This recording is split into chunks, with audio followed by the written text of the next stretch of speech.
kaibigan ko sa college, kasama ko sa Bible study. Anong ginagawa namin? We share the gospel to other people. Yun yung naging Christian ako. Naging kaibigan ko, nagsishare ng gospel. We started a ministry in our school. Kasi yun ang barkada ko eh. Kasi yun ang pursuit namin pare-parehas. We love Jesus. And I'm telling you, yung kaibigan ko, nung nakabili ako, sabi ko, pare, ito nasa sakyan ko. Buti ka pa, may sakyan ka na. Bibili rin ako. Ngayon, bumili rin siya. Bumili siya. Sinamahan ko pa siya. Ngayon, nung magkita kami after a long time, sabi niya, Bong, alam mo yung sasakyan ko na binili natin? Ano? Nanganak na. Nanganak, anak. 3 truck at 2 kotse. Buti pa yung sa'yo, nanganganak. Diba? Ibig sabihin, ito Christian ito, hindi ito nagpastor. Pero matuwid ito. Faithful ito kay Jesus. Faithful businessman ngayon. Naku, ano niya ibig sabihin? Sabi ko nga sa kanya, sakali namang mga anak ulit, alalahanin mo ako, ha?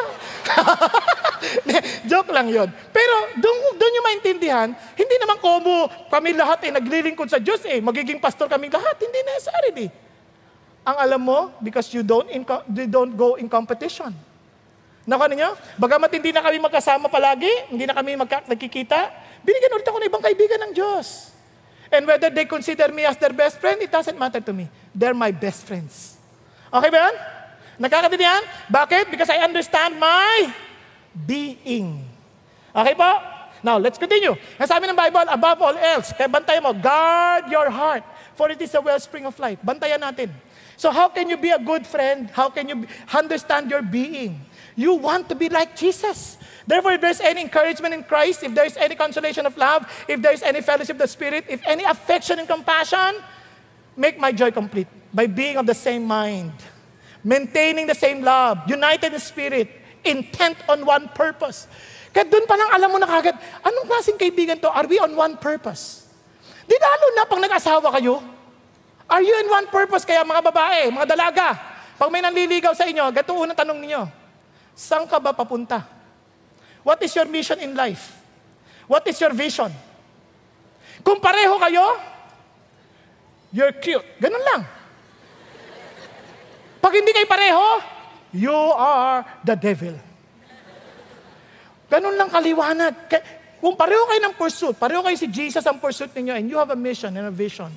Ang problema, yung iba, wala ring mission at vision. Ang isip na kaya, ang dating sa kalagyan, say, I'm cute. You like me? Ganun lang ang lalangyari sa kanya. Yun ang mangyari sa kanya. Bakit wala siyang mission at vision? Nakuha natin. Kaya maliwanag ito, you have to have intent on one purpose. Do nothing from selfishness or empty conceit, but with humility of mind, regard one another as more important than yourself. Ikaw nagtatrato kang importante siya. Nagtatrato kang mahalaga siya. I rejoice in my friends' victory. Honestly. I rejoice in their blessings. I praise God for them. Nakuha ninyo? Pag sila nagtatagumpay, masaya ako, saya-saya ko. Other people, pag nakita ko sila, wow, I'm happy. When people say, kunyari, even with our fellow pastors, pag sinabi na iba, nakaka-bless siya, praise God. Praise God for him. Hindi yung, alam mo, nakaka-bless siya. Mali naman tinuturo niya May mga ganong pastor, maniwala kayo sa akin. Because they're not friends. But if we have one heart, just as Jesus, tingnan niya, sabi niya, do not merely look out for your own personal interest, but also the interest of others. Hey, have this attitude in yourself. Which was also in Christ Jesus. Maliwanag? So sabi ng Lord, kapat kapareho ka ni Jesus. Dapat ang heart mo is to be like that of Jesus. Having a clear purpose, having of understanding na ito yung direction ng Diyos sa akin, at maniwala ka sa akin. Anong promise ni God sa iyo? Sabi ni Jesus, tingnan nyo ang gandang promise ni Lord. God, for this reason, God highly exalted him and bestowed on him the name which is above every name. Yun ang heart ng Diyos. He wants to bless you. He wants to give you the right friends. But be the right one. Okay po ba yan? Pakisabi sa katabi mo, pursue Jesus, be the right friend. Be the right friend. So what is our message? Pursue Jesus. Let me repeat. Better to be alone than to bring the devil along. Nagkakaintindihan tayo. Now, balik tayo sa pangalawa. Entreaty. Why entreaty? Why do we need to entreat? Why do we need to pray? Why do we need to ask God? Kasi, yung plano nasa puso ng tao. Pero, yung steps, si Lord nagdedetermine. Tama ba? So, if you want to understand where the Lord is bringing you, then you need to talk to Him. Discuss it with Him. Tama ba? And itong sabi ng Lord, if you want to make sure to have the right person to be with in your life, si Jesus always there for you. Tingnan nyo, if we ask anything according to His will, He hears us. Tama ba? Tama ba? Now, mabuti ba sa iyong magkaroon ng magandang pamilya? Then you pray about it. God hears you. Tama? Gusto mo bang makakilala ng mga tao sa loob ng kaklase mo na magtamang kaibigan? You pray about it. Don't just join. You pray, Lord, ito ba'y tamang kaibigan? Pag mayroon, Lord, ito pong kakilala ko to, tama ba itong kaibigan na ito? Tama ba ito? Hindi masama mag-pray. Habang nagsasata kayo, Lord, tama ba itong kaibigan na ito? Di ba? Tama. Kamusta po kayo? Tama ba kaibigan na ito? Kaya alam nyo, tinan nyo naman sa school, paano naman magkakaroon ka ng tamang kaibigan? Acquaintance party, ang dilim-dilim. Tapos yung ilaw, pag ganun-ganun, nagsasapak, ilakas ang sound. Ano nga pangalan mo? Ako siya na! Ano seksong ka? Paano kayo magkakilalanan? Kalukuhan ang pinaggagawa natin. Nakuha ninyo? Pero paano nyo malalaman? Ask them question. You pray to God, Lord, tama ba itong kausap ko? Tinutulungan niya, tama ba ito, Lord? Ito ba'y patungo? Yun, pinagpe-pray mo. Tama? You keep on praying. Bakit? Because the heart of the discerning acquires knowledge. The ears of the wise seek it out. Hinahanap niya. Inaalam niya. Paano mo hanapin? Tingnan niyo, because the purposes of man's heart are deep waters, but a man of understanding draws them out. Nilalabas niya yun. Paano mo ilalabas? Hindi mo nga alam paano tamang tanong. Look at this. But if any of you lacks wisdom, let him ask of God, who gives to all generously and without reproach, and it will be given to him. Amazing, no? You pray. Pag-pray mo, alam mo, magugulat kayo pati sa D-group, pinagpe-pray. Lord, kanino D-group niyo ako dadalhin? Pinagpe-pray. Pati ikaw, as a leader, Lord, sino mga maiiwam sa akin? Sino yung mga D-group na ilan? Pinagpe-pray. Kaya pag umalis, hindi ka tatampo. Wala kang tampo-tampo. Bakit?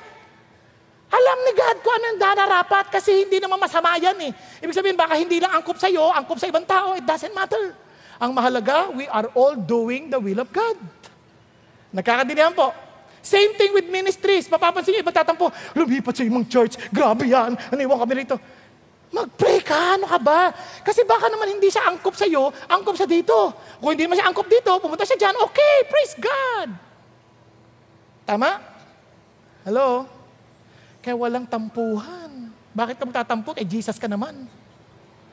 Alam niya, sa Singapore ako kamakailan eh. Sabi nga ni Lord sa akin habang nagdadrive, the ministry is not yours, my son. The ministry belongs to me. So just relax. Relax. Don't be too serious about yourself. When anything happens to the ministry, it's not you, it's me. Thank you, Lord. Di nakaka-relax? Tama ba? Relax ka. Kung ano man, ibigay ng Diyos. Praise God. Tama?